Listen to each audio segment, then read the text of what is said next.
ஓம் மங்களேஷாய வித்மகே சண்டிகா பிரியாய தீமகி தன்னோ சம்ஹார பைரவ பிரச்சோதயாது. நெக்ஸ்ட் ஜென் ஆஸ்ட்ரோ நேயர்கள் அனைவருக்கும் ஆஸ்ட்ரோ பூர்ணாவின் அன்பார்ந்த வணக்கங்கள். இன்னைக்கு நாம பார்க்கக்கூடிய தலைப்பு செப்டம்பர் மாத பலன்கள். செப்டம்பர் மாதத்துல என்னென்ன மாதிரியான கிரக அடைவுகள் இருக்கு, அந்த கிரக அடைவுகள்னால கோச்சார நிலவரப்படி ஒவ்வொரு ராசி என்பவர்களுக்கும் உண்டான பலன்களை பற்றி பார்க்க போறோம். செப்டம்பர் மாதத்துல இருக்கக்கூடிய கிரகங்களின் பெயர்ச்சிகள் அப்படின்னு பார்க்கும்போது 14ஆம் தேதி செப்டம்பர் மாதம் செவ்வாய் பகவான் கன்னி ராசியிலிருந்து அந்த துலாம் ராசிக்கு பயிற்சி ஆகிறார். 15ஆம் தேதி சுக்கிரனும் புதனும் பயிற்சி ஆகிறார். 17ஆம் தேதி சூரியன் பயிற்சி ஆகிறார். இந்த மாதத்தினுடைய கிரக அடைவுகள் அப்படின்னு பார்க்கும்போது மிதுன ராசியில குரு பகவான், அடுத்து கடக ராசியில சுக்கிரன் பகவான், அடுத்து சிம்ம ராசியில சூரியன் புதன் கேது, கன்னி ராசியில செவ்வாய் பகவான், கும்ப ராசியில ராகு பகவான், மீன ராசியில அந்த சனி வக்ரத்தன்மையோட இருக்கிறார். இதுதான் இந்த செப்டம்பர் மாதத்துல இருக்கக்கூடிய கோச்சார கிரகங்களின் நிலவரங்கள். இதுல செவ்வாய் 14ஆம் தேதி பயிற்சி ஆகிறாரு, சுக்கிரனும் புதனும் 15ஆம் தேதி பயிற்சி ஆகுறாங்க, சூரியன் 17ஆம் தேதி பயிற்சி ஆகிறாரு. இந்த செப்டம்பர் மாதம் கொஞ்சம் ஒரு நல்ல ஒரு மாற்றத்தை கொடுக்கக்கூடிய ஒரு மாதமாக இருக்கும். ஏன்னா முன்னோர்களின் சாபங்கள் எல்லாம் தீரக்கூடிய அந்த மாலைய பட்சம் அப்படின்னு சொல்லக்கூடிய அந்த பித்ருக்களினுடைய மாதமாகவும் இந்த செப்டம்பர் மாதம் நம்ம ஜோதிட ரீதியாக சொல்றோம். அதனால இந்த மாதத்துல ஒரு நல்ல ஒரு மாற்றங்கள் எல்லா ராசி அன்பர்களுக்கும் கிடைக்கட்டும் அப்படின்னு நம்ம மனசார பிரார்த்தனை செஞ்சுட்டு இந்த மாத பலன்களை ஆரம்பிக்கலாம். இந்த சேனலை முதன்முறையா பாக்குறீங்க அப்படின்னா சப்ஸ்கிரைப் பண்ணிக்கோங்க. பெல் பட்டன்ல ஆல் ஆப்ஷன் சூஸ் பண்ணீங்கன்னா உங்களுக்கு என்னுடைய அடுத்தடுத்த பதிவுகள் நோட்டிபிகேஷனா வந்துட்டு இருக்கும். மீன ராசி என்பர்கள் காலபுருஷனுக்கு விரயஸ்தானம், தன் கையில எந்த விதமான ஒரு சேமிப்பும் இல்லாமல் எப்போதுமே வாழ்க்கையில நிறைய செலவுகளை செய்யக்கூடியவர்கள் மீன ராசி என்பர்கள். ராசிக்கு அதிபதி குரு, ராசியில புதன் நீச்சம் அடைகிறார், சுக்கிரன் உச்சம் பெறுகிறார். அதனால பண வரவுகளுக்கு எந்த விதமான ஒரு பங்கமுமே எப்போதுமே லைஃப்ல நீங்க அனுபவிச்சது இல்லை. எந்த இடத்துலயும் பண கஷ்டத்திற்கோ பற்றாக்குறைக்கோ இந்த மீனராசி என்பர்கள் சில தேவையில்லாத சம்பவங்களையும் அனுபவித்தது கிடையாது. ஆனா பணம் வரும் போகும், அது எந்த விதத்துல வருது எந்த விதத்துல போகுதுன்றது இவங்களால தீர்மானிக்க முடியாத ஒரு நேரமாக தான் இந்த மீனராசி என்பர்களுக்கு இருக்கும். இந்த செப்டம்பர் மாதம் இந்த மீனராசி என்பர்களுக்கு எப்படி இருக்க போகுது அப்படின்னு கேட்டீங்கன்னா, உங்களுடைய ராசி அதிபதியே 4ஆம் இடத்துல இருக்கிறார். கொஞ்சம் சுகமா தான் இருக்கிறீங்க, ஒன்னும் குறைவுக்கு ஒன்றும் கிடையாது. உங்களுடைய மனநிலை ரொம்ப கம்ஃபர்ட் ஜோன்ல இருக்கு. ஜென்ம சனி ஒரு பக்கம் இருந்தா கூட இந்த மீனராசி என்பர்களினுடைய மனநிலை பார்த்தீங்கன்னா எப்போதுமே ஒரு கம்ஃபர்ட் ஜோன்ல நமக்கு எது நடந்துட்டு இருக்குதோ அது நல்லாவே தான் நடந்துட்டு இருக்குது அப்படின்ற மாதிரியாக பகவத்கீதையின் ஒரு ஒரு இதுக்கு ஏத்த மாதிரி தான் உங்களுடைய வாழ்க்கையும் நடந்துட்டு இருக்குது. எது நடந்ததோ அது நன்றாகவே நடந்தது, எது நடக்க இருக்கிறதோ அது நன்றாகவே நடக்கும் அப்படின்னு சொல்லக்கூடிய அளவிற்கு, மற்றவர்களுக்கு உபதேசம் சொல்லக்கூடிய அளவிற்கு இந்த மீனராசி என்பவர்கள் ஒருபடி முன்னேறி இருக்கிறீங்க. ஜென்ம சனி எல்லாம் இப்படித்தான் இருக்கும், இப்படி எல்லாம் இருந்தீங்கன்னா நீங்க இவ்வளவு பிரச்சனைகளை அனுபவிப்பீங்க அப்படின்னு மற்றவர்களுக்கு உபதேசம் சொல்லக்கூடிய அளவிற்கு இந்த மீனராசி என்பர்களினுடைய லைஃப் ஜோன் வந்து கொஞ்சம் கம்ஃபர்ட் ஜோனா இருக்கு.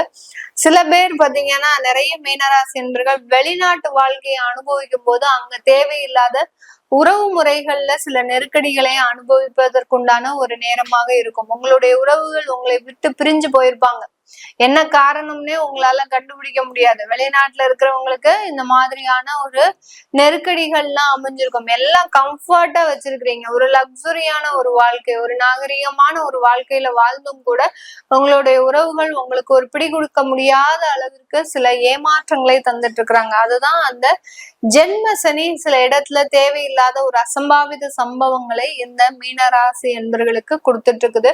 அதனால வெளிநாட்டுல இருக்கிறவங்களுக்கு சில நெருடல்கள், ஆனாலும் வெளிநாட்டுல சொந்தமாக வீடு வாங்கக்கூடிய ஒரு யோகமான காலகட்டம், வழக்குகள்ல இருந்து நிவர்த்தி அடையக்கூடிய ஒரு நேரம். சில பேருக்குலாம் வெளிநாட்டுல அங்க போயிட்டு உங்களுடைய ரிலேஷன்ஷிப்னால ஏதாவது ஒரு வழக்குகள் இருக்கலாம், அதுல இருந்து எல்லாம் ரிலீவ் ஆகக்கூடிய ஒரு நேரமாக இருக்கும்.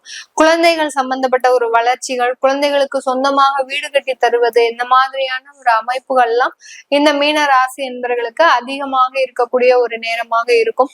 உங்களுடைய 6ஆம் இடத்துல, அதாவது சுக்கிரனும் கேதுவும் இருக்கிறதுனால இந்த மாதத்துல கொஞ்சம் கடன் வாங்கக்கூடிய ஒரு சிச்சுவேஷன், உங்களை அறியாமலேயே சில தேவையில்லாத கடன்கள்னு சொல்ல முடியாது, பிசினஸ் சம்பந்தப்பட்ட கடன்கள், வேலை சம்பந்தப்பட்ட பர்சனல் லோன்ஸ், சொந்தமாக வீடு வண்டி வாகனம் வாங்குறதுக்கு உண்டான ஒரு கடன்கள், இதெல்லாம் அமையறதுக்கு உண்டான ஒரு நேரமாக தான் இந்த மீன ராசி என்பர்களுக்கு இருக்கும். மீன ராசியில இருக்கக்கூடிய பூரட்டாதி நட்சத்திர அன்பர்கள் உங்களுடைய லைஃப் பார்ட்னர் மூலமாக ஒரு டெவலப்மெண்ட், பிசினஸ் பார்ட்னர் மூலமாக ஒரு டெவலப்மெண்ட், இப்படி எல்லாம் நாலா பக்கமும் நிறைய வளர்ச்சிகளை அடையக்கூடிய ஒரு நேரம். ஏன்னா புதன் உச்சமாகி வர்றதுனால இந்த காலகட்டம் உங்களுக்கு அந்த மாதிரியான ஒரு வளர்ச்சிகளை இந்த பூரட்டாதி நட்சத்திர அன்பர்களுக்கு அதிகமாக இருக்கக்கூடிய ஒரு நேரமாக இருக்கும். உத்திரட்டாதி நட்சத்திர அன்பர்கள் இந்த காலகட்டம் உங்களுடைய லைஃப்ல இருக்கக்கூடிய வேலை நெருக்கடிகள் இந்த மாதத்துல தீரும். இது நாள் வரைக்கும் ஒரு நிரந்தர வேலை இல்லை, ஒரு நிரந்தர ஒரு வருமானம் இல்லை அப்படின்னு சொல்றவங்களுக்கு, இந்த உத்திரட்டாதி நட்சத்திர அன்பர்களுக்கு இந்த செப்டம்பர் மாதம் ஒரு நிரந்தர வேலை, நிரந்தர உத்தியோகம், நல்ல ஒரு வளர்ச்சி மிகுந்த ஒரு காலமாக தான் இருக்க போகுது.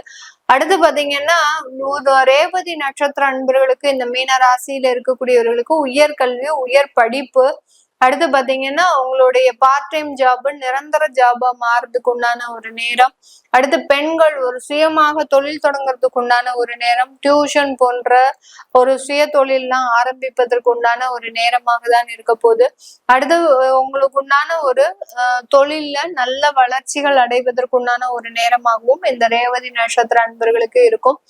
இந்த மீன ராசி என்பர்கள் இந்த காலகட்டம் உங்களுடைய வருமானத்துல ரொம்ப அக்கறையோட இருக்கிறதுக்கு உண்டான ஒரு நேரம். ஒரு பைசா கூட நம்ம தேவையில்லாம செலவு பண்ணக்கூடாது அப்படின்னு அந்த வருமானத்துல ரொம்ப கராரா இருக்கக்கூடிய ஒரு நேரமாக இருக்கும். யாரு என்ன பைசா கேட்டாலும் அதை ரொம்ப ஒரு நாள் கேட்டா 2 நாள் கழிச்சுதான் கொடுப்பீங்க. அந்த அளவுக்கு கொஞ்சம் வருமானத்தை பிடிக்கிறதுக்கு உண்டான ஒரு நேரமாக தான் இருக்கும். ஒரு சிக்கனத்தோட இருக்கிறதுக்கு உண்டான ஒரு அமைப்பும் இருக்கும்.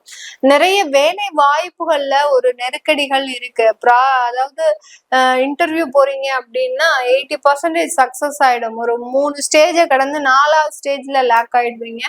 அந்த மாதிரியான ஒரு இன்டர்வியூஸ்ல வேலை வாய்ப்புல சில நெருக்கடிகள்லாம் இருக்கும். அது எல்லாமே இந்த மாதத்துல உங்களுக்கு தீர்வுக்கு வர்றதுக்கு உண்டான ஒரு நேரமாக தான் இருக்க போகுது. இது எல்லாமே நம்ம கோச்சார நிலவரப்படி பலன்களை கணிச்சு சொல்லியிருக்கிறோம். உங்களுடைய சுய ஜாதகத்துல திசாபுத்தி அமைப்புகள் உங்களுக்கு சாதகமாக இருக்கு அப்படின்னா நிறைய பாசிட்டிவான விஷயங்கள் நடக்கும். உங்களுடைய வாழ்க்கையில நல்ல ஏற்றம் மிகுந்த ஒரு காலமாக இருக்கும் இந்த செப்டம்பர் மாதம்.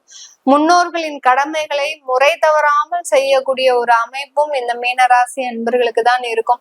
அவர்களினுடைய முழு ஆசீர்வாதத்தையும் இந்த மீனராசி என்பர்கள் இந்த மாதம் பெறக்கூடிய ஒரு நேரம்.